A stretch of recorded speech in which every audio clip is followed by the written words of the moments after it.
Hello दोस्तों, नमस्कार। मैं मंटू सर। आज मैं आपके लिए 12वीं कक्षा का जो हिंदी का किताब है 100 मार्क्स का, उसमें से गद्य भाग से मैं कुछ इम्पोर्टेंट क्वेश्चंस लेकर के आया हूँ जो कि आपके एग्ज़ाम के लिए बेहद ही इम्पोर्टेंट हैं। तो आप इस वीडियो के साथ बने रहिएगा अंत तक ज़रूर। तो चलिए, पहला क्वेश्चन है आपका कि दमयंती स्वयंवर किस लेखक की रचना है। तो आंसर आपका क्या हो जाएगा? बाल कृष्ण भट्ट। देखिए, पहला प्रश्न आपका है कि दमयंती स्वयंवर किस लेखक की रचना है। तो आंसर आपका क्या है? बालकृष्ण भट्ट। दूसरा आपका है कि बातचीत शीर्षक निबंध के निबंधकार कौन है। तो आंसर आपका हो जाएगा बालकृष्ण भट्ट। तीसरा आपका है कि बालकृष्ण किस काल के रचनाकार हैं। तो आंसर हो जाएगा आधुनिक काल। चौथा प्रश्न आपका है उसने कहा था कहानी में किस शहर का चित्रण है। तो आंसर आपका क्या हो जाएगा? अमृतसर। पांचवा प्रश्न संपूर्ण क्रांति किसकी रचना है। तो आंसर आपका क्या हो जाएगा? जयप्रकाश नारायण। 6 नंबर आपका प्रश्न है उसने कहा था किस प्रकार की कहानी है। तो आंसर आपका क्या है? कर्म प्रधान, याद रखिएगा।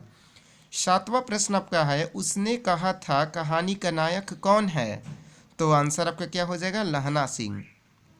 क्वेश्चन नंबर 8 जर्मन लेफ्टिनेंट को किसने मार गिराया। तो आंसर आपका क्या हो जाएगा? लहना सिंह ने।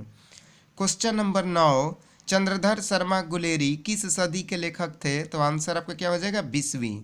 क्वेश्चन नंबर 10 भारतीय सिपाहियों का किसके साथ संघर्ष हुआ। तो आंसर जर्मनी के साथ।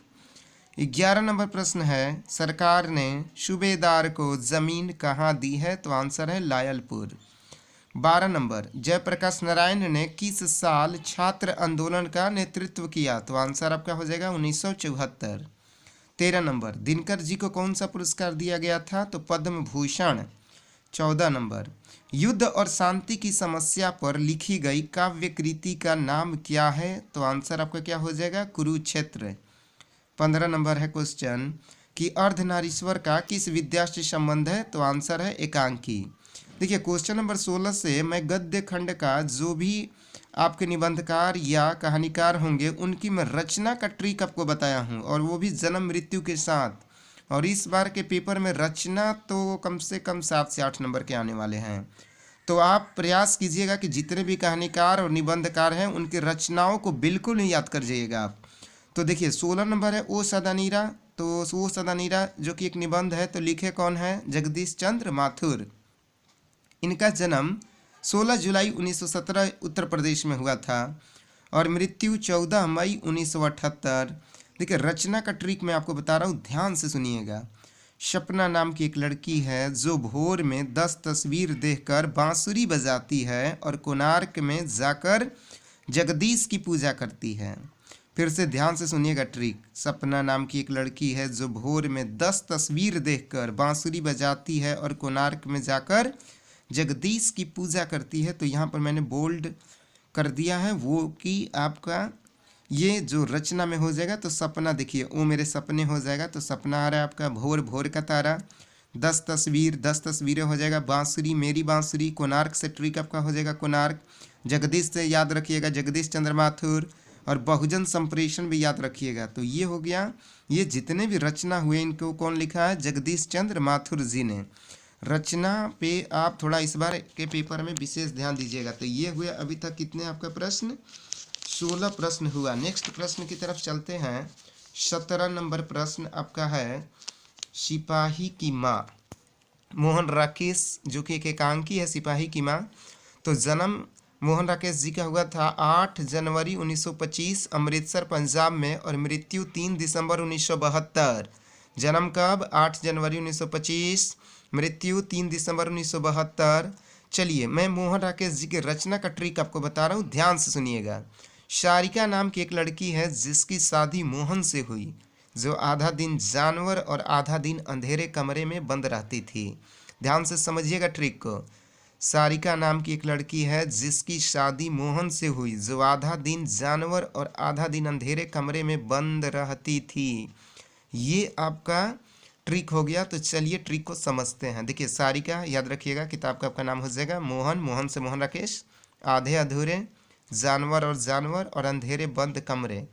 ट्रिक यही था ना, सारिका नाम की एक लड़की है जिसकी शादी मोहन से हुई, जो आधा दिन जानवर और आधा दिन अंधेरे कमरे में बंद रहती थी। तो ये जितने भी बुक्स हैं, सारिका, आधे अधूरे, जानवर और जानवर, अंधेरे बंद कमरे, इसको किसने लिखा है? तो मोहन राकेश जी ने। ध्यान दीजिएगा, बेहद इंपॉर्टेंट चैप्टर है सिपाही की माँ।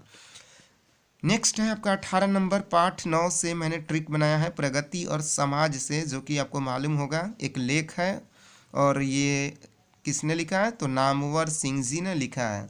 तो इनके जन्म बात करते हैं 28 जुलाई 1927 उत्तर प्रदेश में और मृत्यु 19 फरवरी 2019। रचना का ट्रिक ध्यान से समझिएगा। पृथ्वीराज खुद इतिहास में दूसरी परंपरा लाए, इसलिए इनका नाम है। ट्रिक है आपका, पृथ्वीराज खुद इतिहास में दूसरी परंपरा लाए, इसलिए इनका नाम है। तो चलिए ट्रिक को समझते हैं। पृथ्वीराज रासों की रचना, इतिहास और आलोचना, दूसरी परंपरा की खोज और बकलम खुद और नाम से नामवर सिंह। तो ये जितने भी आपके चैप्टर के नाम हुए, इसको किसने लिखा है? तो नामवर सिंह जी ने। कौन कौन? पृथ्वीराज रासों की रचना, इतिहास और आलोचना, दूसरी परंपरा की खोज, बकलम खुद किसने लिखा? नामवर सिंह ने। पाठ अब 10 चलते हैं। यहाँ पर मैंने आपको बताया है 7, 8, 9, 10, ठीक है। 19 नंबर प्रश्न है पाठ 10 से। जूठन ओम प्रकाश वाल्मीकि जी के द्वारा लिखा गया है, जो कि एक आत्मकथा है। ये भी पॉइंट याद रखिएगा कि कौन सा चैप्टर, लेख है, निबंध है, एकांकी है। जन्म की बात करते हैं तो 30 जून 1950 उत्तर प्रदेश में, मृत्यु 17 नवंबर 2013। जन्म कब? 30 जून 1950, मृत्यु कब? 17 नवंबर 2013। रचना का ट्रिक, अब देखिए, सदियों तक अब सलाम होगा ओम प्रकाश का। ये ट्रिक आपका हो गया। सदियों तक अब सलाम होगा ओम प्रकाश का। तो देखिए, अब और नहीं, अब आपका बोल्ड में है। सदियों का संताप, सलाम, दलित साहित्य, तो ये तीनों जो रचना है वो किसने लिखा? ओम प्रकाश वाल्मीकि जी ने। कौन कौन? अब और नहीं, सदियों का संताप, सलाम, दलित साहित्य, ये किसने लिखा है? ओम प्रकाश वाल्मीकि जी ने। तो यहाँ पर मैंने आपको टॉप 19 क्वेश्चंस बताया, जो कि आपके एग्ज़ाम के लिए बेहद ही इम्पोर्टेंट है। तो आप इस वीडियो को फिर से एक बार देख लीजिएगा, क्योंकि ये आपके एग्ज़ाम में आने की संभावना इन प्रश्नों की बहुत ही ज़्यादा है। तो चलिए मैं फिर से एक बार कुछ क्वेश्चंस को रिपीट कर दे रहा हूँ। पहला प्रश्न आपका है कि दमयंती स्वयंवर किस लेखक की रचना है? बालकृष्ण भट्ट जी की। आपको बिल्कुल नहीं याद हो जाएगा, 2 बार सुन लीजिएगा। तो दमयंती स्वयंवर किस लेखक की रचना है? तो बालकृष्ण भट्ट जी की। बातचीत शीर्षक निबंध के निबंधकार कौन है? बालकृष्ण भट्ट। बातचीत शीर्षक निबंध के निबंधकार कौन है? बालकृष्ण भट्ट। तीसरा प्रश्न है कि बालकृष्ण किस काल के रचनाकार हैं? तो आधुनिक काल के। चौथा प्रश्न है, उसने कहा था कहानी में किस शहर का चित्रण है? तो अमृतसर। संपूर्ण क्रांति किसकी रचना है? तो जयप्रकाश नारायण जी की। 6 नंबर है प्रश्न, उसने कहा था किस प्रकार की कहानी है? तो कर्म प्रधान। 7वां प्रश्न है, उसने कहा था किस प्रकार की कहानी है? तो कर्म प्रधान, याद रखिएगा। 7वां आपका है, उसने कहा था कहानी का नायक कौन है? तो लहना सिंह। 8 नंबर है, जर्मन लप्टन को किसने मार गिराया? तो लहना सिंह ने। 9 नंबर, चंद्रधर शर्मा गुलेरी किस सदी के लेखक थे? तो 20वीं। 10 नंबर है, भारतीय सिपाहियों का किसके साथ संघर्ष हुआ? तो जर्मनी के साथ। 11 नंबर प्रश्न, सरकार ने सूबेदार को जमीन कहाँ दी है? तो लायलपुर में। 12 नंबर, जयप्रकाश नारायण ने किस साल छात्र आंदोलन का नेतृत्व किया? 1974। 13 नंबर प्रश्न है, दिनकर जी को कौन सा पुरस्कार दिया गया था? तो पद्म भूषण। और युद्ध और शांति की समस्या पर लिखी गई काव्य कृति का नाम क्या है? तो कुरुक्षेत्र।